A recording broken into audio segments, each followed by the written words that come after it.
ભાઈ આજે હું મારા ખેતરમાં રીંગણની ખેતી કરવાનો છું. મને ઘણા રિસર્ચ પછી ખબર પડી કે આખા ભારતમાં બેસ્ટ રીંગણ ક્યાં થાય છે.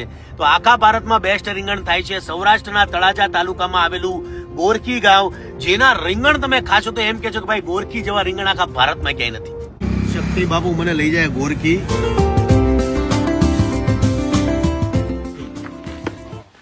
હું અત્યારે આવી ગયો છું આખા ભારતના સર્વશ્રેષ્ઠ રીંગણા ગોરખીમાં મળે છે. આપણે જોઈએ ગોરખીના રીંગણા. આની હાટું હું સવારે 6 વાગે ઉઠીને આવ્યો છું.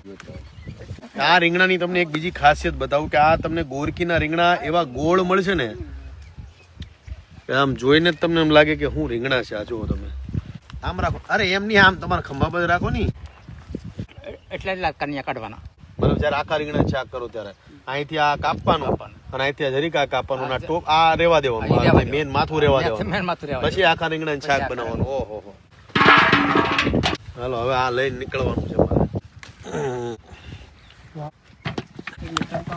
આ રીંગણું મારા ખેતરમાં આજે રોપવાનું છે. મેં ઘણા બધા રોપ આટે 300 રોપ આપણે લઈને જવાના છે. અને આ ગોરખીના પ્રખ્યાત રીંગણ મારા ખેતરમાં આજે હું, તરુણ અને મહેશ દાદા ખેતી કરવાના છીએ.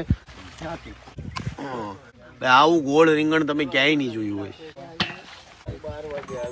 આખા રીંગણા જોઈને એમ થાય કે અત્યારે કાસે કાસા ખાઈ. ખરા અર્થમાં પહેલા તો બધાને ઓર્ગેનિકમાં જવું જોઈએ, દવા છાંટવાનું બંધ કરવું જોઈએ. અને આ ગોરખીના રીંગણા એટલા બધા ફેમસ શું કામ છે? આ રીંગણાની મીઠાઈ છે તે ટાઈપની આવે છે. વર્ષોથી અમારે સુરતમાં કહેતા હતા કે ગોરખીનું રીંગણ. હવે ગોરખીનું રીંગણ હોય કે કોઈને ખબર જ નથી. આની મીઠાઈ અને આખું ભરેલું આવે. બાપા સુરતમાં મોટા મોટા બોર્ડ મેરા છો કે ગોરખીના રીંગણા. આ રીંગણા ભાઈ સુરત વાળા જોવો તમે. અમે તો એટલા છલાક છીએ કે લાઈવ ખાઈએ તો લઈ આમ રાખો. હા હા કાચું રીંગણું છે ને તો ભાઈ ગળું ગળું મીઠું મધ જેવું લાગે છે. ભાઈ ગોરખી વાળાએ મારા માટે એ કરવાનું છે કે બધા 5-5, 6-6 રીંગણા તગારામાં નાખશું. હાલો આ રીંગણા આવે ને એટલે મસ્ત મારા ફામે મારા ખેતરે લઈને આજે આ રીંગણાનું શાક બનાવવાનું છે. નાખી દો, બસ બધા નાખી દો.